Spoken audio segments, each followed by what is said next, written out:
Okay, so we're just going to go through some of the main controls on the pedal. So we've got two groups of 6 controls, these 6 knobs, one in gunmetal grey, one in this kind of bronzy gold colour.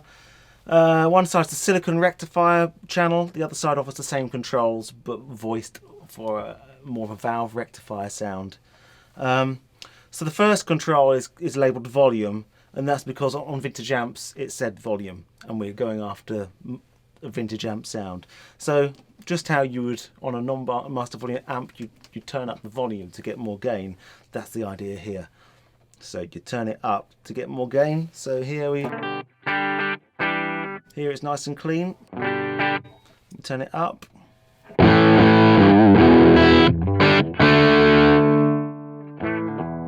Okay, nice and simple. Next along we've got lows. That basically is how much low frequency gets pushed into the overdriving circuit of the pedal. So you know, the more lows you push it with, the more kind of flabby it gets. So with lots of lows, it's going to be pretty flabby and full sounding.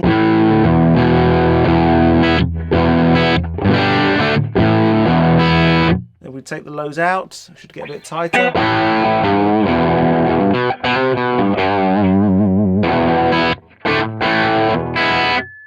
So, versus. Okay.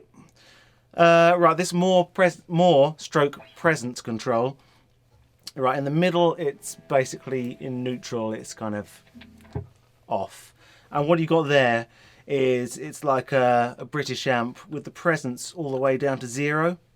Okay, so you've got the power amplifier, its gain is limited because you've got something called negative feedback which comes and limits the gain, and it kind of stops it from breaking up so much, and it gives you a bit of a threshold so you can play and the amp stays clean, and then when you dig past this threshold suddenly it breaks up. So that's with it on the 0 setting. So if I play, and then if I dig in a bit harder,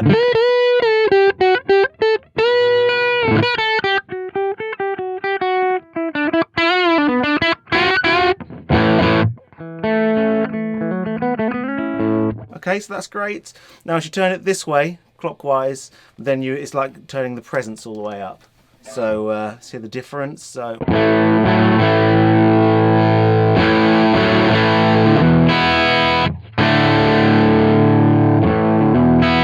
just gives it slightly fizzier, gives it a bit more bright sort of tone, more breakup at the higher frequencies. Now as you turn it anti-clockwise, it reduces the amount of negative feedback in the pedal's kind of mock output stage, in its sort of valve-like power stage, if you like. So in the central position, it's like a British amp, like a Marshall. It has that kind of threshold that you can play past. As you turn it sort of around the kind of 9 o'clock, 8 o'clock mark, then it's more like a Fender Blackface, where there's not quite so much negative feedback, so it breaks up a bit easier.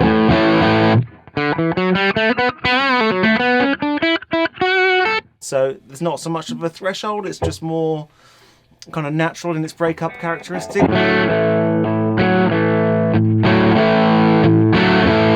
Okay, and then fully counterclockwise, it's like an AC30 or a Matchless, where there's no negative feedback at all. So it's just, there's no threshold at all. It's just a smooth transition from clean to overdriven. So it's kind of, it's harder to clean up with the volume control or through playing dynamics. Yeah, it's just full throttle all the time. So.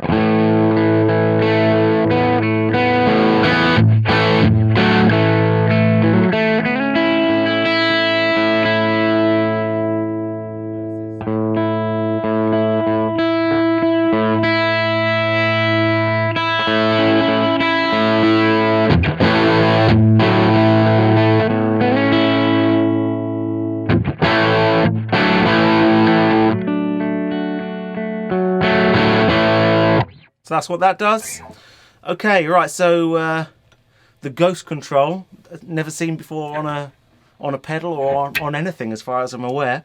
And what that does is, so I spoke before about how the pedal has got its own kind of power plant, its own sort of power generator inside that generates like at the mains signal that you get in your house that you plug your appliance into. This generates like an AC 100 Hertz signal, and then it rectifies it, and it basically reproduces the power supply that you would get in a guitar amp, and then that interacts with the power amplifier that the pedal simulates, and you can get sag effects, and you get this ghosting effect happening.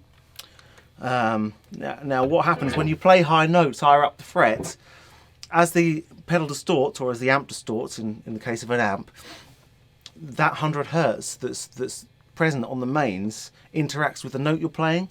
So let's hear how that sounds. So I'm going to turn it up so there's lots of gain. I've got it on the neck pickup because it's easier to hear when you haven't got so many harmonics being produced. That's too bright, so it sounds great, but just because I'm trying to show you what it sounds like, I'm using the neck pickup. So that's with the ghost anti-clockwise, so the ghost effect is basically off. So that's like a modern amp. Now if we turn it all the way up, then it's like a slightly exaggerated version of a 60s amp. So maybe like it would be sounding like a 50s tweed amp or something like that.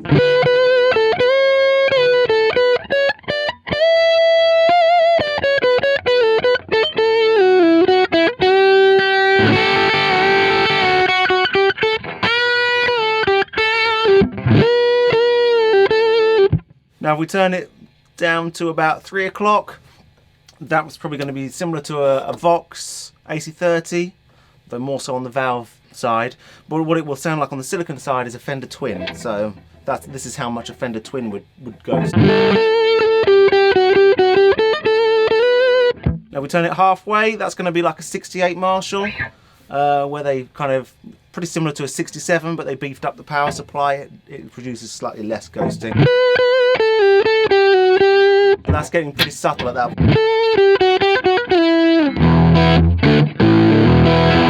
But when you take it away, it just loses something. So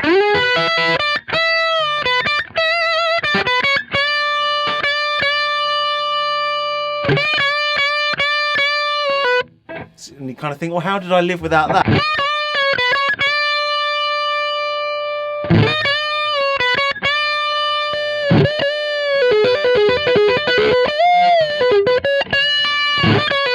And then all the way up, it's a bit obvious, a bit too much maybe, but still sounds very cool.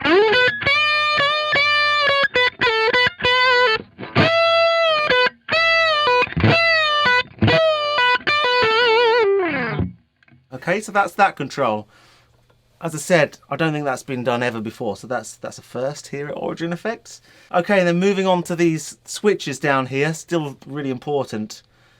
So first on the right hand side, we've got something labelled bright cap, and that's to be used in conjunction with the volume control. And it's basically like on a Fender Blackface amp where you've got the bright switch. And what that does is it connects the capacitor across the volume control, and it allows the high frequencies to bypass the volume control. So if you've got the volume control set very low, like 2, then the amp's going to be clean. But with the bright cap engaged, any frequency that can jump through that cap will be equivalent to having the volume on full. So with the bright cap, the trebles are really distorted and boosted, but all the other frequencies are still nice and clean. That's at extremes. So first of all, if we put the bright cap, well, first of all, let's hear it pretty clean-ish, just maybe breaking up a bit. And let's put it to US. So this is like a Blackface Fender.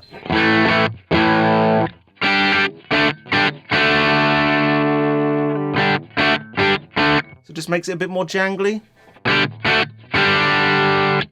And it makes the trebles break up a bit.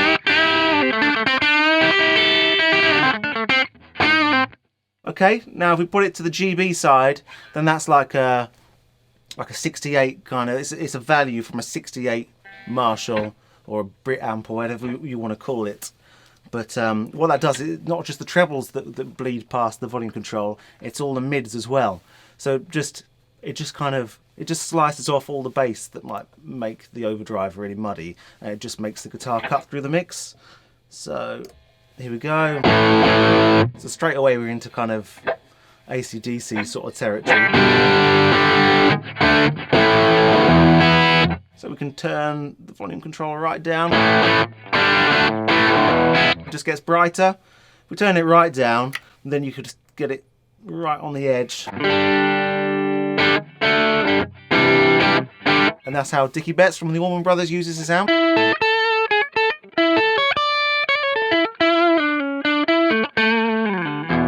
Helps to have the JBL speakers, but there you go. Now as you turn that control up with the bright cap engaged, because the high frequencies are bypassing the control, well, when the control's wide open anyway, there's nothing to bypass.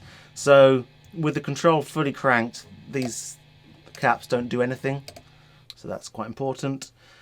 Okay, so moving on to the preamp control, we've got off, which is not completely off, but it's basically a Marshall dialed in to be fairly flat, so just like a bit of a slight sort of presence kick.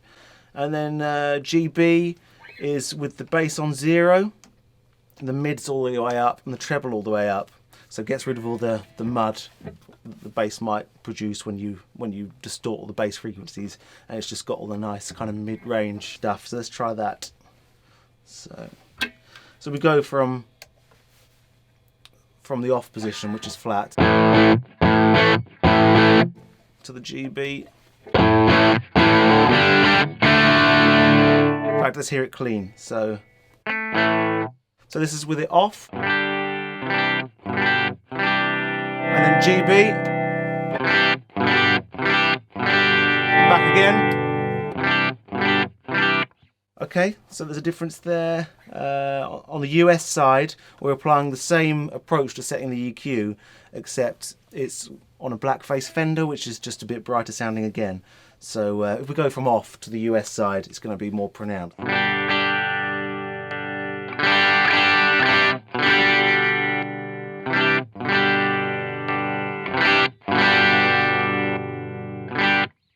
Okay, so with those controls, those 2 switches and those 6 dials there, you can basically dial in the sound of kind of any sort of late 50s to late 70s non-master volume amp. This side is the same, except we've got some, like the valve rectifier sag. So let's just dial them in to be the same,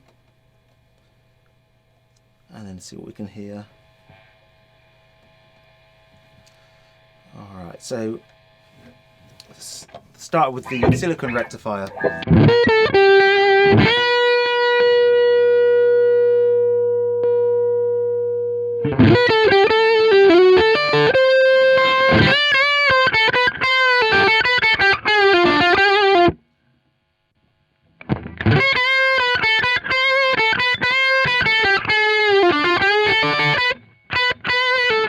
So it's a bit quieter because the power supply is sagging, but you can, if you have the ghost control, sort of the more counterclockwise you have it, the slower it sags, and you can hear a bit like a compression effect where you turn the attack up, so the attack time's longer and the compression is delayed. You hear more of the transient of the note. It's the same with this ghost control. So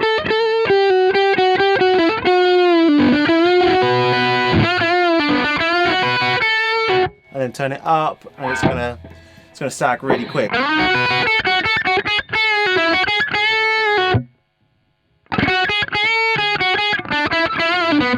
That's pretty subtle. We've actually bought all the amps, that we were interested in. Anything that the Allman Brothers used, I've bought. But we've also got Voxes and other stuff like that. And I've taken them all apart, done lots of measurements, and these are based on how real amps sound. We haven't tried to voice it to please people. We've actually just tried to give people what you would hear in the real amp. That's what we're into here, is kind of reproducing things in an honest way. So there we go. The last switch here is called reamp EQ, and this is really important. So a guitar pedal, an overdrive pedal, can only really sound good if it's going into an amp that it's been designed to go into, because like every pedal designer's got their favourite amp, and they'll design their pedal to sound good to them when they're listening to it through their favourite amp. And if you don't have the same amp as them, if your amp's a lot darker or it's a lot brighter, then their particular pedal isn't going to sound right. So this reamp EQ gives you 3 different flavors. So one is power amp. At the moment we've got the pedal going into a power amp, so that's what we're listening to. This position here, EQ1, is designed to be plugged into a blackface Fender, so it just makes the pedal sound perfect for a blackface Fender. And then EQ2 is designed to go through a Marshall with the channels bridged, and you're kind of blending both channels to get the bottom end there, and the bright stuff is just a broader sound, so you need a different EQ. So with the custom model, which this particular pedal is, you get these extra controls on the front, and the middle 3 actually link to the reamp EQ switch.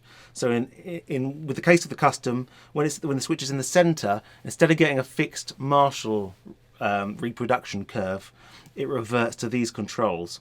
And you have a mode switch labeled 1 and 2, and they give you a different voicing. So one of them would be for a bright sounding amp, one would be for a darker sounding amp. You then adjust this control, and in the clockwise position it boosts lows and cuts highs, and as you turn it anti-clockwise it cuts the lows and boosts the highs. And the filters are quite complex, and the curves are designed to kind of sweep through a number of frequencies and a number of different shapes to match all of the amps that I've measured over like weeks to find what curves would make the pedal sound great through them. And so this just kind of sweeps through them all in a nice, easy to understand way. You just get your plectrum in there or a screwdriver, and you just find the sound that you need for your amp, and it's just kind of set and forget. There, here we've got a 3-way switch that just is a fine adjust for the frequency of this control. So you would set the mode for your amp, which is very obvious. They sound completely different. One's very woolly and one will be too bright, and when it suits your amp it'll sound about right. Then you adjust this control until it sounds really, good. It should be sounding really good by that point. And then you adjust this 3-way switch, which will just be, it's a bit like changing like mic position on a cab. It's just very subtle by that point, and you just pick the one that you want and then you're done. So if you've got something that's a bit unconventional, so it doesn't follow like the Marshall or the Fender kind of camps, if it's like a Supro or like a 50s small like Fender amp where it's just got a volume and a tone, then you're going to have to use, you're probably going to have to use those controls. It just means if you're flying into a gig somewhere and you're using the provided backline, that you know you're going to be okay, and you've got absolute confidence that you're going to have a consistent sound.